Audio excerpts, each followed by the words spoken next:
Shalom saudara pendengar saudara rohani yang dikasihi Tuhan Yesus Kristus. Selamat datang di renungan rohani malam hari ini. Selamat malam, saya berdoa agar saudara sehat selalu. Semoga Roh Kudus hadir di tengah kita saat ini. Sebelum kita mulai renungan malam ini, marilah kita bersama-sama berdoa. Bapa kami yang di surga, Bapa di dalam nama Tuhan Yesus Kristus, kami sungguh mengucap syukur, ya Tuhan, oleh karena Engkau sangat baik buat kami. Engkau ada bersama kami dan menopang hidup kami di siang hari dan di malam hari. Engkau ada bersama-sama dan menyertai kami. Tuhan, kami memuji dan bersyukur kepadamu pada malam hari ini, kami masih bisa berkumpul di rumah kami yang kecil ini. Tuhan, saat ini kami hendak mendengarkan firman-Mu. Berilah pengetahuan dan bimbinglah hamba-Mu ini agar apa yang Engkau firmankan dapat bekerja sesuai kehendak-Mu. Buat kami jemaat-Mu, bukalah hati dan pikiran kami untuk mendengar dan menerima firman-Mu. Kiranya firman-Mu ini dapat menjadi berkat bagi kami. Berbicaralah Tuhan, kami sudah siap menerima firman-Mu. Di dalam nama Tuhan Yesus Kristus kami berdoa dan mengucap syukur. Amin. Sahabat saudara rohani, pembacaan ayat emas Alkitab renungan kita malam hari ini. Nats pilihan kita adalah, demikian juga akan ada sukacita pada malaikat-malaikat Allah karena satu orang berdosa yang bertobat. Tertulis dalam kitab Lukas 15 ayat 10, bacaan kita pada malam ini terambil dari kitab Lukas 15 ayat 1 sampai dengan ayat 10. Para pemungut cukai dan orang-orang berdosa biasanya datang kepada Yesus untuk mendengarkan Dia. Maka bersungut-sungutlah orang-orang Farisi dan ahli-ahli Taurat, katanya, Ia menerima orang-orang berdosa dan makan bersama-sama dengan mereka.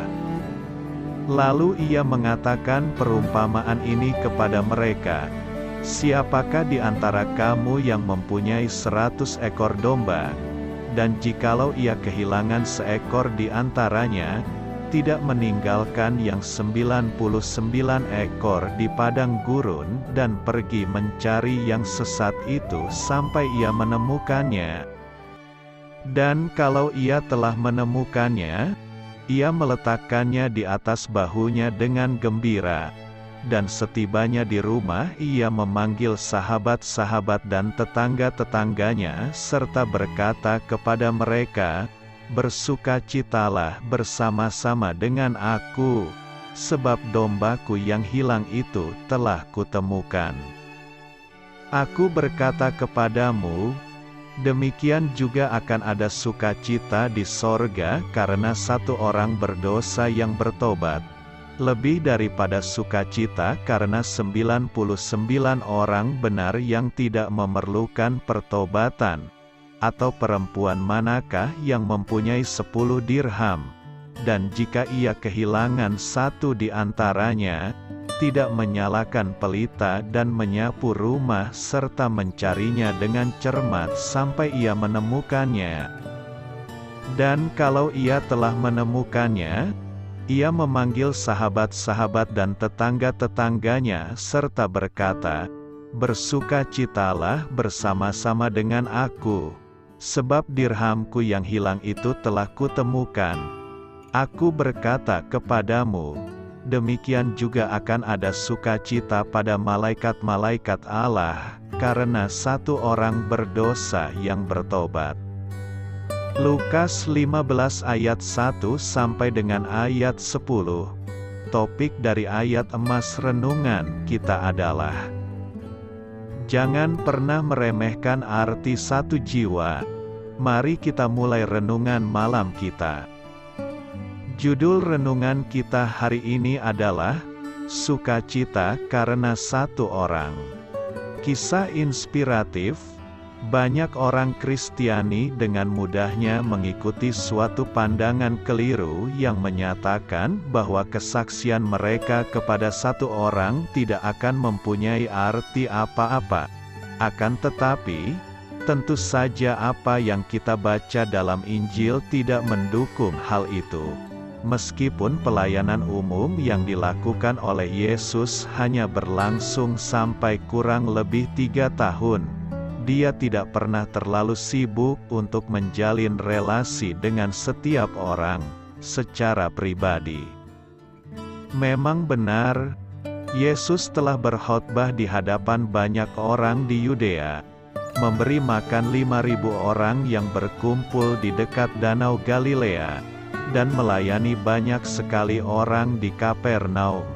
Akan tetapi, Dia tidak pernah mengabaikan betapa berharganya satu jiwa.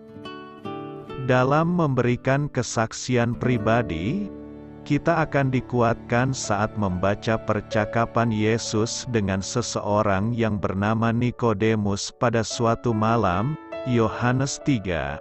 Pertemuannya dengan seorang wanita di sebuah sumur di Samaria, Yohanes 4.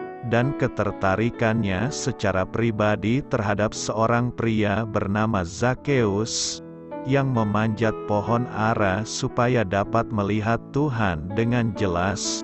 Lukas 19. Betapa terkejutnya Zakeus ketika Yesus memanggilnya dari antara orang banyak dan berkata, "Zakeus, segeralah turun, sebab hari ini aku harus menumpang di rumahmu." Jika Anda pernah tergoda untuk mengecilkan arti kesaksian Anda pribadi kepada satu jiwa, maka ingatlah teladan yang telah diberikan Yesus. Alkitab mengatakan bahwa surga bersuka cita karena ada satu orang berdosa yang bertobat. Amin. Marilah kita renungkan di dalam hati kita. Pertobatan merupakan buah kerjasama antara rahmat dan usaha. Karena kerapuhan dan kelemahan kita, tidak mungkin kita bisa bertobat kalau hanya mengandalkan usaha dan kekuatan kita. Maka, kita harus mengandalkan rahmat Tuhan. Namun, rahmat Tuhan juga tidak akan bekerja pada kita kalau kita tidak menanggapinya dengan melakukan usaha konkret pertobatan.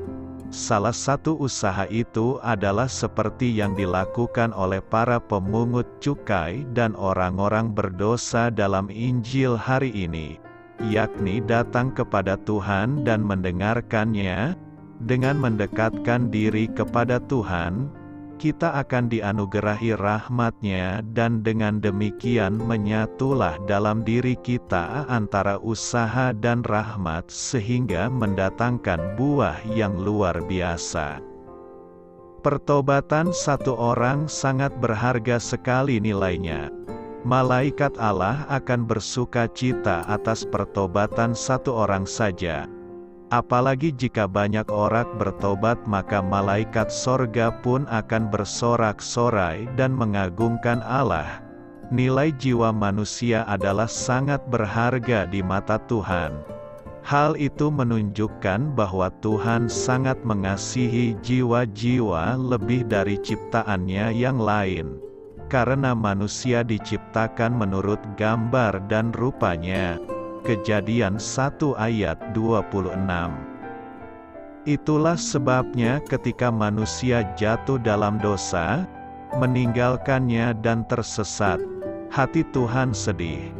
Dilandasi atas kasih-Nya yang tak terbatas dan inisiatifnya sendiri, Bapa ingin membawa setiap jiwa yang terhilang itu kembali kepadanya, walau dengan harga yang teramat mahal, yaitu dengan tidak menyayangkan putra tunggalnya yang diutusnya untuk turun ke dunia demi menyelamatkan manusia.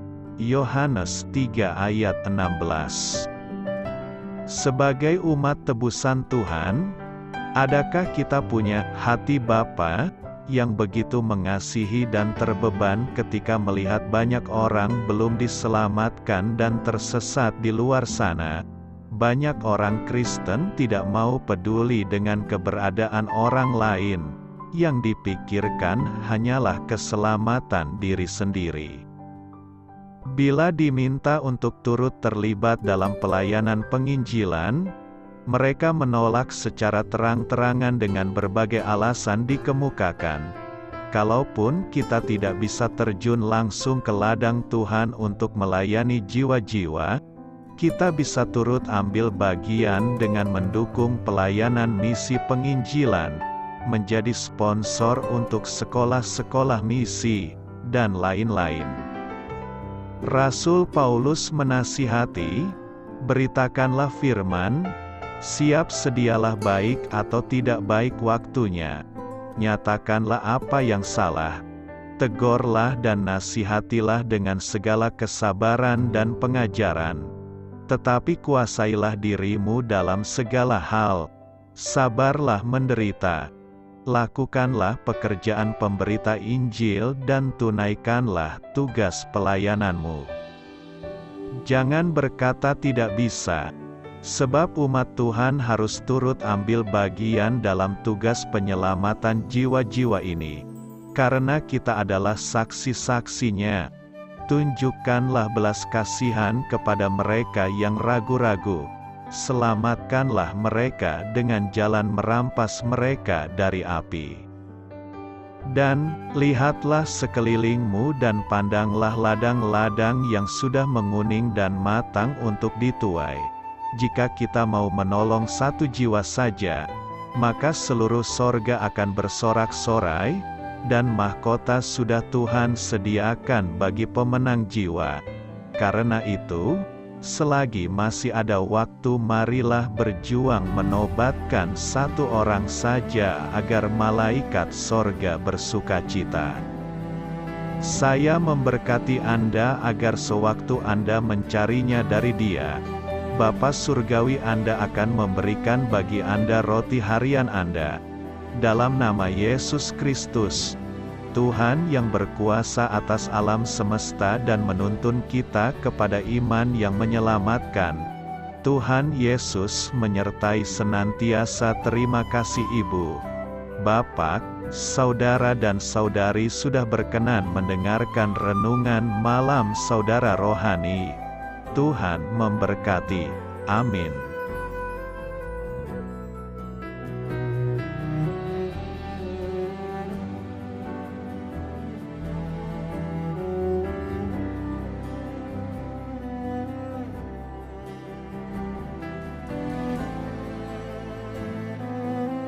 Marilah kita renungkan, sahabat saudara rohani, demikianlah renungan firman Tuhan malam hari ini. Semoga menjadi berkat di dalam hidup kita dan menjadikan kita pribadi yang lebih baik. Sebelum kita beristirahat pada malam hari ini, marilah kita berdoa. Bapa kami yang di surga, Bapa di dalam nama Tuhan Yesus Kristus, kami sungguh mengucap syukur, ya Tuhan, oleh karena Engkau sangat baik buat kami. Engkau ada bersama kami dan menopang hidup kami di siang hari dan di malam hari. Engkau ada bersama-sama dan menyertai kami, ya Tuhan Yesus. Kami mengucap syukur untuk firman-Mu, ya Tuhan, yang memberikan kami kekuatan dan menyadarkan kami bahwa kami tidak perlu takut dengan gelap dan malam. Sebab Tuhan, Engkau ada bersama kami.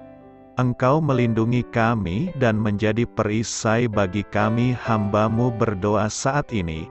Tuhan, untuk setiap pendengar renungan ini yang mengalami ketakutan, kecemasan, kegelisahan, pada situasi gelap dan malam hari di dalam nama Tuhan Yesus Kristus.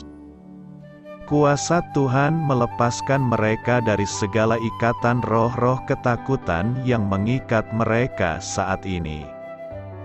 Tuhan melepaskan setiap anak-anak-Mu dari segala rasa takut dan kecemasan. Di dalam nama Tuhan Yesus segala kuasa-kuasa roh jahat, kuasa setan iblis yang mengganggu anak-anak-Mu, ya Tuhan, tolong hancurkan dan halaukan dengan kuasa-Mu. Dalam nama Tuhan Yesus Kristus, berkati setiap kami anak-anak-Mu, ya Tuhan, dan lindungilah kami. Kami aman di dalam Engkau. Ya Tuhan, penuhilah setiap hati kami dengan keberanian, damai sejahtera, dan sukacita serta ketenangan yang dari Tuhan. Berkati kami di malam hari ini, saat kami tidur dan beristirahat. Kuasa-Mu, ya Tuhan, menaungi setiap kami, memberkati dan melindungi kami. Bangunkanlah kami kembali besok pagi dengan kekuatan yang baru, tubuh yang sehat diberkati Tuhan, dan berkat-berkat yang baru Tuhan sediakan bagi kami. Terima kasih, ya Tuhan, kami sungguh mengucap syukur untuk firman-Mu yang menguatkan kami. Dalam nama Tuhan Yesus Kristus Juru Selamat kami, Bapa kami yang baik, kami mengucap syukur dan berdoa haleluya. Amin. Biarlah firman Tuhan menjadi pengingat untuk kita semua, bahwa tuntunan dari Roh Kudus akan selalu memberi jalan keluar bagi setiap permasalahan hidup kita, dan memberi kedamaian di hati kita. Amin. Sampai jumpa di renungan malam saudara rohani berikutnya.